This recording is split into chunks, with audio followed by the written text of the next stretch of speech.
Mark Benefield from the Benefield Group at Real Broker, and I'm here today to talk to you about one of my absolute favorite places on the planet, and that's the Flint Hills of central Kansas. Most of you, when you come through Kansas, you travel on I-70 from Kansas City, maybe on your way to Denver, and you never really get to see some of the true beauty that Kansas has. All you think is if it's flat, maybe out west where it really is, and it's kind of on the edge of the desert. The eastern part of the state, especially the central part and the southeastern part, goes through a very unique ecosystem called the Flint Hills. The Flint Hills of Kansas is one of the last remaining tall grass prairies in North America. It's got a unique ecosystem that's characterized by rolling hills, covered in tall grasses, dotted with wildflowers. It is a very unique area, unlike one that you'll probably see anyplace else in the country. Just real quick, I want to tell you thank you for stopping by, and if you like our content, go ahead and click that bell up there and subscribe and get more content like this and other things specifically about Kansas real estate,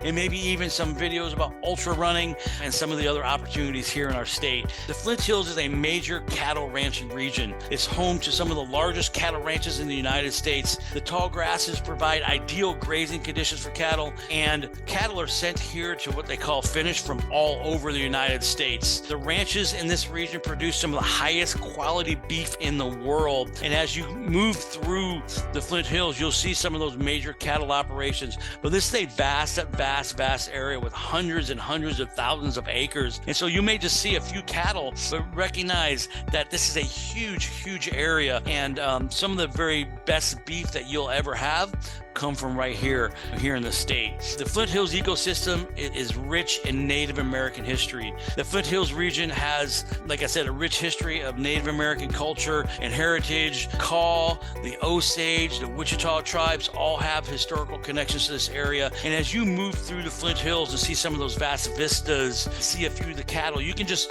imagine the huge herds of thousands of buffalo with the Native Americans following those, moving their lodges from place to place as they follow those herds, camping on the banks of the beautiful Kansas River or the Arkansas River, or maybe the Smoky Hill. It's just rich in this tradition that you can just imagine and close your eyes and almost hear the drum beats, as you're out there alone, just taking in the sights and this rich area. The Flint Hills is also a popular recreational area. The Flint Hills is a popular destination for both outdoor enthusiasts and visitors. Can hike, they can bike, they can explore the region's trails, rivers, lakes. There's some very popular recreational things that happen here every year. The Dirty Kanza, which is a very popular international gravel bike race. There are ultra marathon races that are held. There's kayaking on the rivers like the Arkansas. There's beautiful lakes you can visit, fishing and camping. It is a popular destination, and you should definitely put it on your list. It's also home to the Tallgrass Prairie National Preserve, one of my favorite places to train. Some of you know that I'm an ultra marathon runner,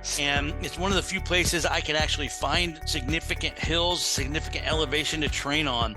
There's two distinct parts of the Tallgrass Prairie National Preserve, especially if you like hiking or running like me. There's the bottom area, the bottom land down by the creeks. There's 6 or 7 miles of trails in that area, which is a unique, diverse ecosystem as well. And then also to the west, there's the actual Tallgrass Prairie National Preserve with the rolling hills. It's a protected ecosystem, and it's very unique. It's home to a variety of different types of plant and animal species, including its own herd of wild bison as well. I've actually run through that area that hold the bison or the buffalo. I would tell you, if you're out hiking, you don't have to be scared. You just need to give them a wide berth. The trails actually go right through their area. They have cattle gates on both sides of their grazing area. And I've been out running before, but trust me, I give myself a couple hundred yards anytime I see any of those buffalo.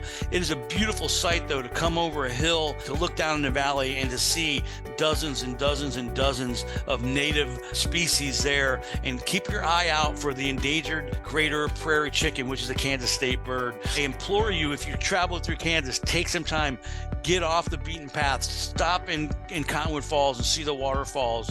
You stop in Strong City for the rodeo. Get tickets and go to the Symphony of the Flint Hills. There are some amazing opportunities in the Flint Hills for you, and we'll do a video in the future on some of the great recreational opportunities there. But get off the highway, go down some of the dirt roads, get off the beaten path, and you'll be glad that you did. Thanks a lot. Mark Benefield from the Benefield Group. You have a great day.